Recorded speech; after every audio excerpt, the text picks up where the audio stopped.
Welcome to Human Heredity. I'm Jason Labrandi, and I'll be your instructor for this Intersession 2017 course. On this slide, I probably have the most important piece of information, especially since you guys are just getting started with the course. If for any reason you have any questions, please feel free to contact me at this email address below.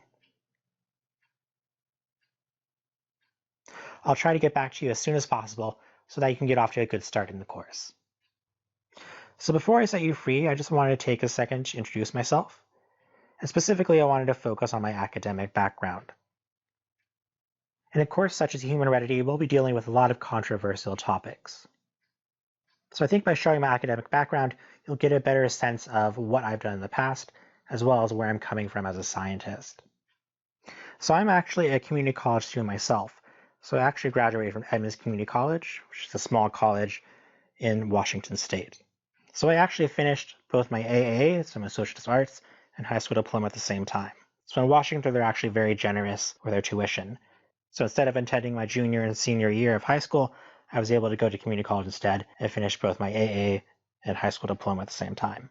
After I finished that, I transferred on to the University of Washington, so the Huskies, and there I completed a BA in general biology. My research at the time focused on stem cell biology, so specifically I focused on stem cells and trying to get them to turn into cardiac tissue. And really the hopes of doing this research was to see if we could help regenerate the heart. So as some of you may know, cardiovascular disease is the #1 killer in the US. In 2016, I finished my master's in molecular biology from SDSU and UCSD. So for my master's, I actually changed fields a little bit. So I went from stem cell biology to developmental genetics. And specifically, I was looking at how the peripheral nervous system develops. Specifically, I was looking at congenital hearing loss and trying to understand genetics behind how that works. After finishing my first master's in molecular biology, I quickly finished a second at the University of Florida in microbiology. So there I didn't really do any research. Instead, I wrote a 20-page term paper that dealt with anthrax pathology and genetics.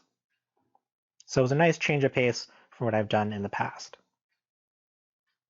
And soon in 2020, I hope to complete my Doctor of Education and Instruction from USC. So this is actually the other USC, so not the University of Southern California, but the University of South Carolina.